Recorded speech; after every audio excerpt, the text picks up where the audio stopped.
నమస్తే, welcome to our channel. నేను మీ పద్మావతి. ఈరోజు మనతో పాటు ప్రముఖ ఆధ్యాత్మికవేత్త శ్రీచక్ర ఉపాసకులు మణికంఠ శర్మ గారు ఉన్నారు. మరి గురువు గారితో మాట్లాడేద్దాం. నమస్కారం గురువు గారు. పరమేశ్వరార్పణమస్తు. గురువు గారు, ఇప్పుడు చూసుకుంటే గనక మనకి 10th క్లాస్ పరీక్షలు, దాని తర్వాత ఇంటర్, డిగ్రీ, ఈ జేఈ మీన్స్, నీట్స్, ఐఐటి, ఇవన్నీ ఎక్కడ చూసినా కూడా మనకి ఎగ్జామ్స్ తరహాలోనే ఉన్నాయి. అయితే ఇప్పుడు పిల్లలు ఎగ్జామ్స్ రాసి వాటి మార్క్స్ ఎలా వస్తాయి అనే కుతూహలం బాగా పెరిగిపోయింది. సరే, పాస్ అయిన వాళ్ళ గురించి తర్వాత మాట్లాడుకుందాం. కానీ 1-2 మార్కులతో ఫెయిల్ అయిన వాళ్ళు ఉంటారు.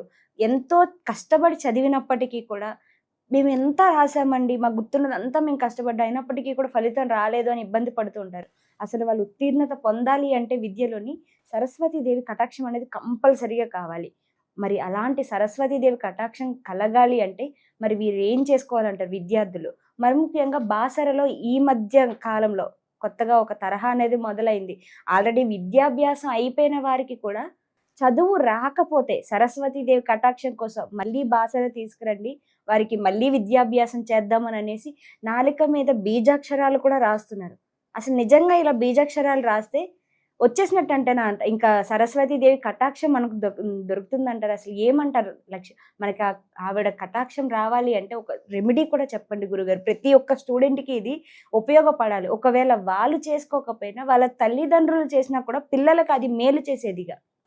వాస్తవానికి అందరూ కూడా మొట్టమొదటిగా అడగవలసింది ఏంటంటే, నాకు డబ్బులు కావాలి, నేను ఆర్థిక సమస్యల నుంచి జరగాలి. ఇది కాదు కావాల్సింది, సరస్వతి కటాక్షం కావాలి. ఎక్కడైతే సరస్వతి ఉంటుందో అక్కడ లక్ష్మీదేవి కొలువు తీరు ఉంటుంది.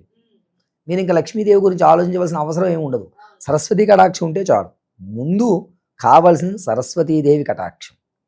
అందుకే ఏ వ్యవస్థలో అయినా సరే కార్యక్రమం ప్రారంభం చేస్తున్నప్పుడు శ్రీ గురుభ్యో నమః హరి ఓం అని మొదలు పెడతారు. తర్వాత శ్రీ మహాగణాధిపతయే నమః, శ్రీ మహాసరస్వత్యై నమః, శ్రీ గురుభ్యో నమః హరి ఓం అని మొదలు పెడతాం.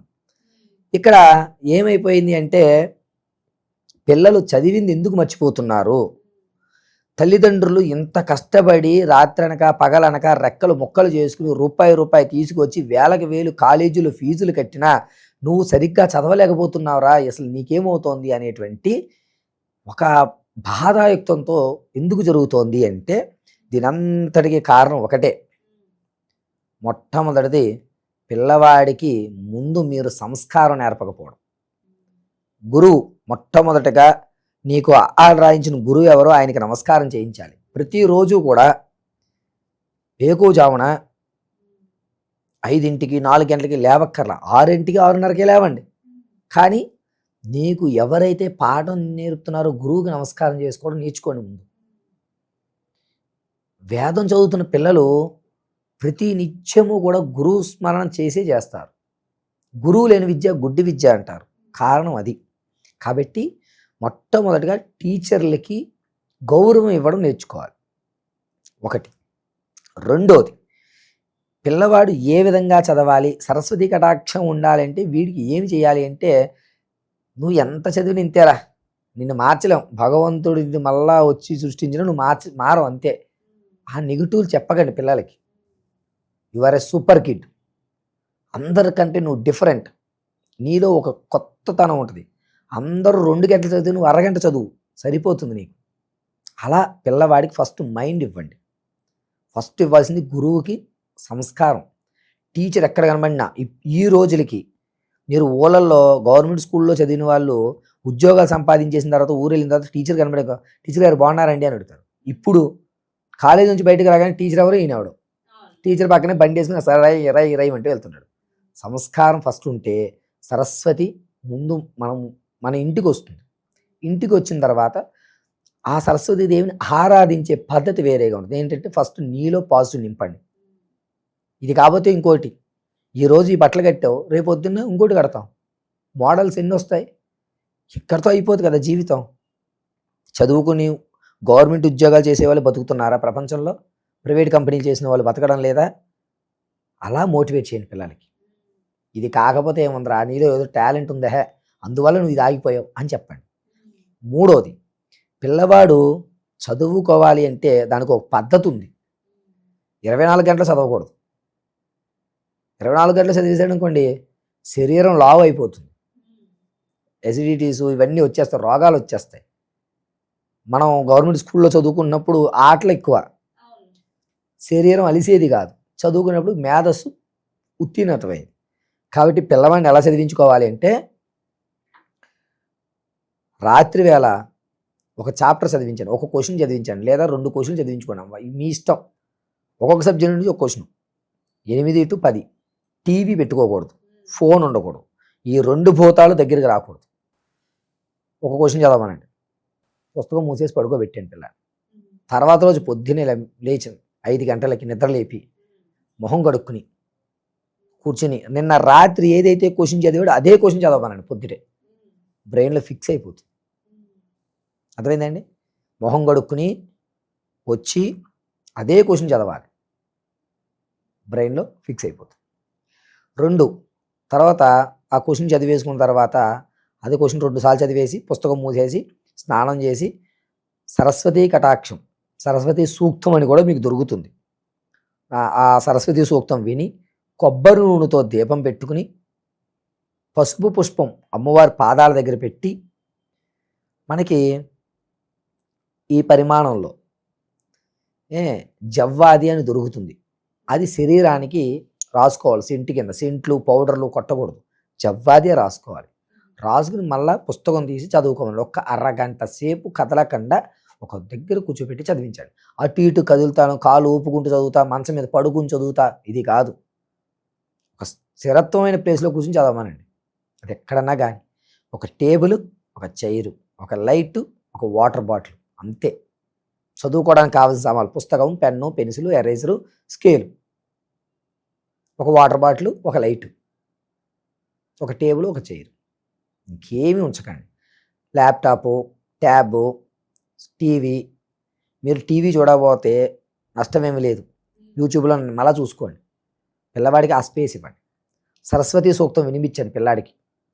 ఒరే నువ్వు చదువుకుంటున్నావు కదా, క్లాస్ టీచర్కి ఒకసారి మనసులో నమస్కారం చేసి చదువు అని చెప్పండి. ఖచ్చితంగా కటాక్షం. ఇది వరకు పిల్లలు ఏం చదవాలేదు టీచర్ నిర్ణయించేవాడు. నువ్వు బైపీసీ చదువుకో, నువ్వు సిఈసీకి వెళ్ళి, ఒరే నువ్వు ఇంజనీరింగ్ చదవరా అని చెప్పేవారు. ఎందుకని అంటే అక్కడ సంస్కారయుతమైనటువంటి చదువు ఏర్పరిచేవారు. పూజలు పునస్కారాలు తల్లిదండ్రులు ఏం చేసేవారంటే, సరస్వతీదేవిని ఆరాధన చేసిన తర్వాత ఆవిడికి పెట్టిన నైవేద్యం తీసుకొచ్చి పిల్లవాడికి పెట్టేవారు. ఎగ్జామ్స్కి ముందులో వారం రోజుల ముందు సరస్వతీదేవి ఫోటో ఒకటి అక్కడ పెట్టి అమ్మవారికి పాయసం నైవేద్యంగా పెట్టి పిల్లవాడు చదివేసుకున్న తర్వాత ఆ పాయసం తినిపించేయండి. ఇంక మీరు దేవాలయాలకు వెళ్ళకపోయినా పర్వాలా, తినిపించండి. నాలిక స్పష్టత. పరవాన్నమే ఎందుకు అడుగుతారంటే, పరవాన్నంలో బెల్లం అనేటువంటిది కలపడం వల్ల నరాలు ఉత్తేజితం అవుతాయి, అప్పుడు సరస్వతి కటాక్షం లభిస్తుంది. ఇక భాషలో బీజాక్షరాలు మళ్ళా తిరిగి అక్షరాలు ఒక్కసారి రాసిన తర్వాత మార్పు ఉండదు. మీరు అక్షరాభ్యాసం ముహూర్తం పెట్టించి బాసర వెళ్ళి రాయించుకుంటారు. భగవంతుడు సర్వము ఉంటాడు, అక్కడ వైబ్రేషన్ కోసం మనం బాసర వెళ్ళి బాసరలో చేసుకుంటాం పూజ, అక్షరాభ్యాసం చేయిస్తారు. మళ్ళీ రెండోసారి అక్షరాభ్యాసం చేయించడానికి పనికిరాదు. నాలుగు మీద బీజాక్షరం అనేటువంటిది రాయడం ఖచ్చితంగా ఉంది. కాళిదాసుకి అమ్మవారు బీజాక్షరం రాసింది. ఎప్పుడు రాసింది? స్వచ్ఛమైనటువంటి మనసు ఉండడం వల్ల ఆయనకి ఆవిడ బీజాక్షరం లిఖించింది. పొద్దున లేస్తే అసత్యం ఆడతాం, అవసరం కోసం అబద్ధాలు చెప్తాం, పక్క వంటి మోసం చేస్తూ ఉంటాం. మన నాలుగు మీద బీజాక్షరాలు ఉండాలి. ఎంతవరకు సమంజసం? అసలు పిల్లవాడు చదువుకుని సరస్వతి కటాక్షం కావాలి అంటే నేను చెప్పినట్టుగా 4 పనులు చేయండి అమ్మా, మీ పిల్లవాడు తేజోవంతుడవుతాడు.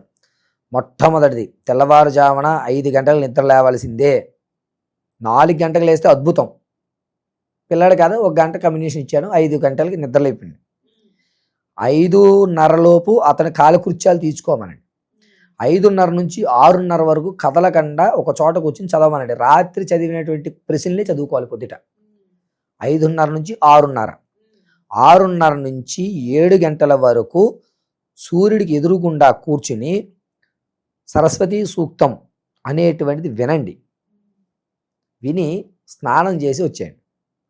వచ్చి సరస్వతీదేవి ఫోటో దగ్గర కానీ లేదా దత్తాత్రేయుడి దగ్గర కానీ మేధా దక్షిణామూర్తి అయితే అద్భుతం. మేధా దక్షిణామూర్తి ప్రతిమ దగ్గర కానీ కొబ్బరి నూనెతో దీపం పెట్టించి పిల్లవాడి చేత పరవాన్నం నైవేద్యం అక్కడ పెట్టించి, ఒరే నీ క్లాస్లో టీచర్స్ ఉంటారు కదా, ఆ టీచర్లందరినీ తలుచుకుని ఒకసారి మనసులో నమస్కారం చేసుకోవాలని చెప్పి టీచర్లకు నమస్కారం చేయించండి. మనసులోనే ఆ క్లాస్ టీచర్ ఉంటారు, క్లాస్ టీచర్కి మనసులో నమస్కారం చేయించండి. ఆ తర్వాత వాడి పని వాడిని చేసుకోమనండి. సాయంత్రం ఇంటికి రాగానే ఫస్ట్ చేయాల్సిన పని కాళ్ళు చేతులు శుభ్రంగా కడుక్కుని మొహం మీద చల్లటి నీళ్లు కడుక్కుని శుభ్రంగా తుడుచుకుని పొద్దుట పెట్టినటువంటి పరవాన్న నైవేద్యం పెట్టేయండి వాడికి. పెట్టిన తర్వాత ఒక అరగంట సేపు వాడికి నచ్చిన పాట వినమనండి. ఆ తర్వాత వాడిని పొద్దున్న ఎక్కడైతే కూర్చోబెట్టారో అక్కడ కూర్చోబెట్టి మళ్ళా సరస్వతి సూక్తం వినిపించండి. వినిపించిన తర్వాత శ్రీ మహా సరస్వత్యై నమః, వేద వేద మహాగాయత్ర్యై నమః, శ్రీమేధా దక్షిణామూర్తయే నమః అని ఈ 3 చెప్పుకుని అప్పుడు పిల్లవాడిని మళ్ళా పుస్తకం తీసి చదువుకోమని.